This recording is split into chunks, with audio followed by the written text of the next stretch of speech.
We begin tonight with what is now being touted as the biggest corporate default in Philippine history. The local unit of Korean shipbuilder Hanjin has reportedly filed for rehabilitation with hundreds of millions of dollars in debt to local banks. The central bank, however, says there is no need to worry.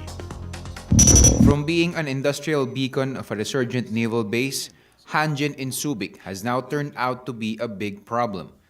Hanjin Heavy Industries and Construction Philippines has petitioned the Olongapo Regional Trial Court to be put under rehabilitation. This is after the firm is now teetering on the edge of default over loans of over $400 million to 5 local banks. The Bangko Sentral ng Pilipinas, however, assures that the financial system is well positioned to absorb a possible shock. Kaya ba ito ng ating mga bangko?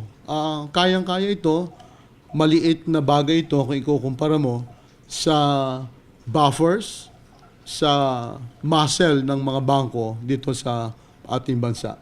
The BSP said that Hanjin's loans as compared to the loans of the financial system is only 0.24%. Guinigundo said the BSP remains on top of the issue but does not see any need to intervene at this point. I don't think at this point, kailangan intervention ng Bangko Sentral. Yung kanilang loan loss provisioning is more than enough. Their capitalization is strong enough to absorb this kind of exposure. BSP said the 5 creditor banks are also now in coordination and have agreed not to go ahead in seizing collateral from the embattled firm. Banks such as the BPI have said they could withstand the possible default.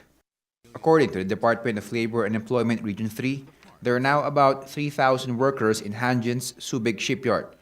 Dole said they are now ironing out measures to help workers. Immediately, nung nakarinig po kami nag-file sila ng financial rehabilitation plan sa Court of Olongapo, ay nag-constitute na po agad tayo ng quick reaction or quick response team para po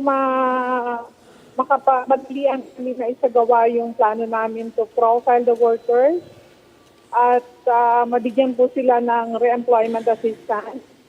Nakapag-alert na din po kami at sumulat sa DPWH for possible mga contractors na merong awarded contract with government, especially yung under the Build program, kasi puro construction workers po ito. At meron din po tayong alert sa POEA to gather vacancies ng mga agencies na merong construction projects abroad. Bim Santos, we are One News.